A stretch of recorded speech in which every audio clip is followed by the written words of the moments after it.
नमस्कार इंदौर, मैं हर्षित तिवारी। अब है न्यूज के 14 मार्च सोमवार के बुलेटिन में आप सभी का स्वागत करता हूं। आइए देखते हैं इंदौर शहर की खास खबरें। जिम ट्रेनर द्वारा फर्जी इंजेक्शन लगाकर युवक को स्टेमिना बढ़ाने और मोटा करने के मामले में युवक की हालत बिगड़ने पर पुलिस ने 2 ट्रेनर के खिलाफ मुकदमा दर्ज किया है। एक आरोपी को पुलिस ने गिरफ्त में लिया है, जबकि दूसरे की तलाश जारी है। अक्सर युवा वर्ग बॉडी बनाने के चक्कर में इंजेक्शन का प्रयोग कर लेते हैं, जिसके चलते उन्हें कई दिक्कतों का सामना करना पड़ता है। ऐसा ही एक मामला एमआईजी थाना क्षेत्र का है। फरियादी एजाज निवासी राजेंद्र नगर ने पुलिस को शिकायत दर्ज कराई थी कि वह अनूप नगर स्थित वन लाइफ फिटनेस जिम में एक्सरसाइज करने जाता था। यहाँ ट्रेनर शफीक उर्फ सोनू खान और रईस खान द्वारा उसे मोटा करने और स्टेमिना बढ़ाने को लेकर इंजेक्शन लगाए। इसके एवज में 25,000 रुपए भी लिए। इधर इंजेक्शन लगाने के बाद एजाज की हालत बिगड़ने लगी, जिसके बाद उसने पुलिस को शिकायत की। पुलिस ने एक आरोपी शफीक उर्फ सोनू खान को गिरफ्तार कर लिया है और रईस खान की तलाश की जा रही है। शफीक और रईस खान के द्वारा उसको बताया गया कि आपको इंजेक्शन लगा देंगे जिससे स्टेमिना बनी रहेगी, और उसको कोई गलत इंजेक्शन लगा दिया जिससे उसके प्राइवेट पार्ट्स में कुछ जलन जैसी होने लगी। इसी बात को लेकर उन्होंने इंजेक्शन के बदले 25,000 रुपये भी पेटीएम कराए उनको, जिम्नास्टिक वालों को, और इसी बात को लेकर रिपोर्ट की गई है। फरियादी के द्वारा अपराध पंजीबद्ध कर विवेचना में लिया गया है। इनको क्या है, ना इनके पास कोई ऐसी उपाधि है, ना कोई वो है मतलब डिग्री है कि इनके द्वारा इंजेक्शन लगाया जाए जो अवैध तरीके से लगाया गया है। 19 जुलाई 2021 को सिंडिकेट ऑफिस में शराब कारोबारी अर्जुन ठाकुर को गोली मारकर भागने वाले हेमू ठाकुर से पुलिस ने घटना में इस्तेमाल की गई पिस्टल और कारतूस लसूड़िया थाना क्षेत्र में गौरी नगर स्थित खिलौना फैक्ट्री से जब्त की है। घटना के बाद सभी आरोपियों को पुलिस ने गिरफ्तार कर लिया था, लेकिन हेमू फरार था। वारदात के बाद आरोपी हेमू ठाकुर गर्लफ्रेंड के संपर्क में था। पुलिस ने कुछ दिन पहले लसूड़िया थाना क्षेत्र से हेमू को गिरफ्तार किया था। आरोपी की रिमांड खत्म होने के बाद उसे जेल भेज दिया। शराब कारोबारी के दफ्तर में हुआ गोलीकांड प्रदेश भर में सुर्खियों में रहा था। इस घटना के मुख्य आरोपी हेमू उर्फ हेमेंद्र ठाकुर निवासी बाणगंगा से पुलिस ने रिमांड के दौरान पिस्टल जब्त की है। वर्ष 2021 में विजयनगर स्थित सिंडिकेट ऑफिस में शराब दुकानों एवं अर्जुन ठाकुर को हेमू ठाकुर और अर्जुन ठाकुर के बीच विवाद हुआ था और इस दौरान हेमू ने अर्जुन को गोली मार दी थी। तभी से हेमू फरार था, जिसे पुलिस ने पिछले दिनों पकड़ा था। रिमांड के दौरान पिस्टल के लिए वो लगातार पुलिस को गुमराह कर रहा था। इसके बाद पिस्टल और कारतूस पुलिस ने उसकी गौरी नगर स्थित खिलौना फैक्ट्री से जब्त किए। गोलीकांड का जो अपराध दर्जा विजयनगर थाने में, उसमें फरार आरोपी हेमू ठाकुर को गिरफ्तार किया गया था, जिसको पीआर पे लिया गया। पीआर में पूछताछ के दौरान उसने अपने पिस्टल होने की बात स्वीकार की और गौरी नगर में उसके खिलौने की फैक्ट्री थी, जहां से वो पिस्टल और 2 जिंदा कारतूस जब्त हुए हैं। और भी उससे पूछताछ की गई घटना के संबंध में, जिसका बयान लेके डायरी में शामिल किया गया है। पूछताछ पूरी होने के उपरांत इसको पीआर की अवधि समाप्त होने पर जेल दाखिल कार्रवाई की जा रही है। ऑपरेशन प्रहार के तहत क्राइम ब्रांच ने नकली देसी शराब बनाने वाली फैक्ट्री पकड़ी है। यहाँ देसी शराब की बोतल से थोड़ी शराब निकालकर पानी और एसेंस की मदद से नकली शराब बनाई जा रही थी। पुलिस ने 18 पेटी देसी शराब और मिलावट में प्रयुक्त होने वाला एसेंस जब्त किया है। 6 आरोपी भी पकड़े हैं। क्राइम ब्रांच की टीम को चंदन नगर क्षेत्र के धार रोड स्थित सिंहासा देशी कलाली के पास स्थित एक कमरे में नकली मिलावटी शराब बनाने की जानकारी मिली थी। इस स्थान पर दबिश देकर आरोपियों को घेराबंदी कर पकड़ा। इनके नाम आनंद पिता मदन जायसवाल निवासी 444 सिद्धार्थ नगर गांधीनगर, विपिन पिता संत सिंह तोमर निवासी सिंहासा कलाली के पीछे, आकाश पिता सतीश बैस निवासी सिंहासा कलाली के पीछे चंदन नगर, राहुल पिता मोहन यादव निवासी भोलेनाथ कॉलोनी सावे रोड, हरीश पिता कमल निषाद निवासी मामा का अहाता और धर्मपाल पिता लाल मन केवट निवासी सिंहासा चंदन नगर है। तलाशी में कमरे में 18 पेटी देसी मिलावटी शराब, 1 पेटी खाली क्वार्टर, बगैर ढक्कन के 3 कैंपर, मिलावटी के लिए काला लाल कलर, 100 नई बोतल के ढक्कन आदि सामग्री मिली। आरोपी असली देसी शराब की प्लास्टिक बोतल से थोड़ी मात्रा में शराब निकालकर उसमें एसेंस व कलर मिलाकर दूसरी बोतल में भरकर उस पर नया ढक्कन लगाकर नई पैकिंग कर मिलावटी शराब तैयार करते थे। मुखबिर की सूचना पर ये हमें पता चला कि जवाहर टेकरी के पास में वहाँ पर कुछ लोग उसमें से शराब में कुछ मिलावट करके और रंग वगैरह मिला के उसमें नकली शराब बना रहे हैं। तो इस सूचना पर टीम ने कार्रवाई करी और इसमें 6 लोगों को पकड़ा गया है लगभग 15-16 पेटी इसमें वो भी मिला है, नकली शराब भी मिली है।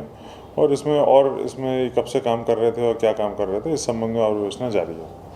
उनसे यही पूछताछ की जा रही है कि वो उनका कब से ये काम चल रहा है और वो जो है उनको कौन कौन इस कार्य में सहयोग दे रहा है, तो ये सब संलिप्तता किस किस की है, ये सब पूछताछ जारी है उससे।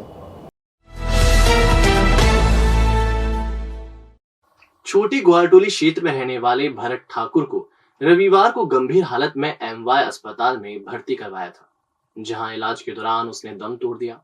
मामले में परिजनों ने पास ही रहने वाले प्रेमचंद ठाकुर, शोभा ठाकुर, आनंद ठाकुर, दीपा ठाकुर, वैशाली ठाकुर पर भरत से मारपीट कर उसकी हत्या का आरोप लगाया।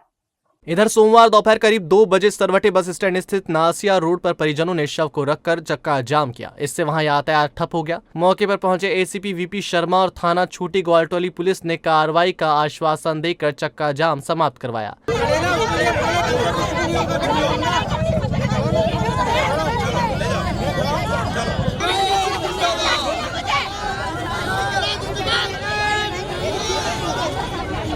आधे घंटे तक हंगामा होता रहा है, जिससे वाहन चालकों को भी परेशान होना पड़ा।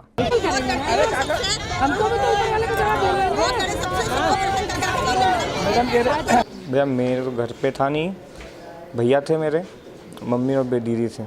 सब पास वालों से झगड़ा हुआ था, उन लोगों ने पांचों ने मिलकर मेरे भैया को मारा और फिर जो भी कुछ हुआ उसके बाद नाले में को धक्का दे दिया। सर पे मारा, मुक्का मारा, डंडे से भी मारा है, छाती पे भी लाते रखी है। हाँ, कल अमराइयत से एक जांच आया था हमारे पास कि कोई व्यक्ति जो है 25 फीट की ऊंचाई से गिरने से, चोट आने से उसको भर्ती किया गया है। थाने से हमारे हेड कांस्टेबल गए थे उसके स्टेटमेंट लेने के लिए, पर वो अनकॉन्शियस था। थोड़ी देर बाद हमको सूचना प्राप्त हुई, भरत नाम था उस व्यक्ति का, भरत, कि उसकी डेथ हो गई है। तो मौत पंजीबद्ध कर हमने जांच शुरू कर दी है। ये कल भरत उर्फ रूप नारायण, इसके पिता का नाम है, लाला बोलते हैं इसको, लड़के को, इसकी मृत्यु हो गई थी और उस पर थाना छोटी ग्वालटोली में मर्ग रजिस्टर्ड है और उसकी जांच कर रहे हैं। उसी में उनके घर वालों को क्षणिक आक्रोश था, उनको समझा दिया गया कि जो भी आप बयान देंगे, साक्ष्य जांच करेंगे, जांच में जो भी तथ्य आएंगे उस पर पुलिस कार्रवाई करेगी। मैट्रिमोनियल वेबसाइट की मदद से शहर की एक युवती से दुबई में रहने वाले युवक ने शादी कर ली। शादी के बाद युवती को उसके परिजन परेशान करने लगे। वह दहेज की मांग करने लगे। पति भी विवाहिता को प्रताड़ित करने लगा। वह दूसरी युवतियों के साथ घूमने लगा। परेशान विवाहिता ने प्रकरण दर्ज कराया है। दरअसल सुख संपदा कॉलोनी में रहने वाली युवती का 2019-20 में शादी.com के माध्यम से दुबई निवासी संजय छेत्री से परिचय हुआ था। वर्ष 2020 में दोनों की इंदौर के सयाजी होटल में शादी हो गई। शादी के बाद युवती के साथ प्रताड़ना का दौर शुरू हो गया। सास पार्वती छेत्री, देवर आशित छेत्री, ननन तारा और शारदा छेत्री और नंदोई प्रभात विश्वा दहेज में कम सामान लाने के लिए प्रताड़ित करते रहे। ससुराल वालों की प्रताड़ना जब बढ़ी तो युवती ने पति संजय को इसकी जानकारी दी तो उसने उसे दुबई बुला लिया। संजय दुबई के पार्क्स रेस्टोरेंट में मैनेजर हैं। इसी दौरान वह गर्भवती हो गई। इस पर पति ने बोला, दुबई में तुम्हारा खर्च नहीं उठा पाऊंगा, तुम इंदौर चली जाओ। युवती इंदौर आई तो यहाँ एक बार फिर से प्रताड़ना का दौर शुरू हो गया और उससे 60 लाख रुपए की मांग की। इस बीच युवती ने एक बच्चे को जन्म दिया। प्रसूति के बाद प्रताड़ना फिर से बढ़ी तो महिला ने FIR दर्ज कराई। मामला कोर्ट में गया। इस बीच महिला ने दुबई सरकार और प्रधानमंत्री कार्यालय को शिकायत की। इस पर कार्रवाई करते हुए आखिर में कोर्ट ने ससुराल वालों का गिरफ्तारी वारंट जारी कर दिया। जी, मेरी शादी मैट्रिमोनियल साइट से हुई थी और मतलब कि उसके बाद मेरे पति हस्बैंड दुबई से हैं, तो वहाँ से उनने इधर इंदौर में आके शादी की और फिर उसके बाद वो वहाँ पे इंदौर से दुबई चले गए।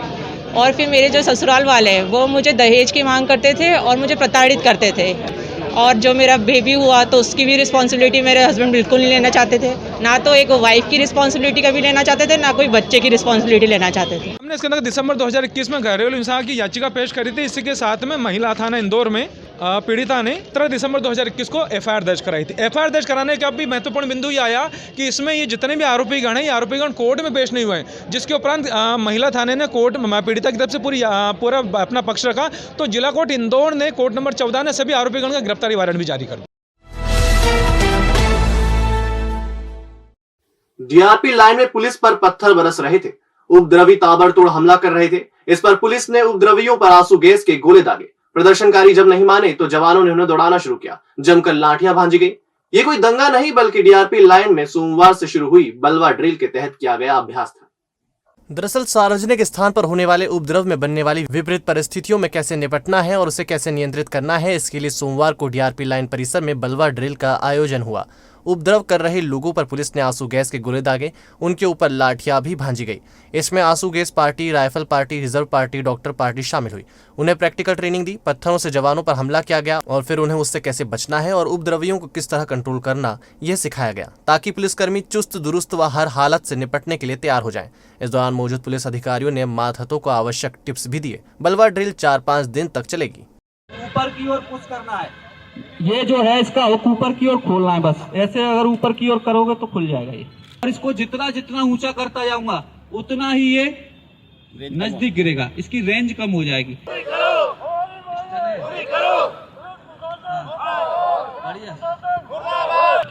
बहुत बढ़िया, शाबाश, बहुत सही। इतना बड़ा पत्थर ही मत मारो भाई।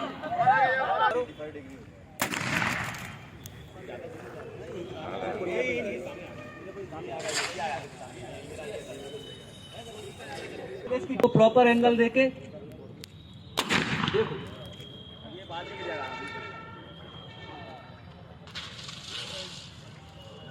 तो उसको देखते हुए कमिश्नर साहब के आदेश से पुलिस लाइन में हमने सभी थानों को, जितने कमिश्नरेट के थाने हैं उन सभी थानों को यहाँ इकट्ठा करके उनके बल को और 4-5 दिन तक लगातार बलवा ड्रिल की रिहर्सल करवा रहे हैं। इसमें जो भी उपद्रव होता है या बलवाई होते हैं उनको कंट्रोल करने की तरीके जो हैं इन लोगों को यहाँ पर सिखाए जाते हैं। जैसा कि आपने देखा, इन सभी लोगों को अलग अलग पार्टियों में बांट के हमारी टीम के द्वारा इस तरह की सिखलाई दी गई है ताकि जब वास्तव में ऐसी कोई घटना घटित होती है तो पुलिस फोर्स में अच्छे से कंट्रोल कर सके।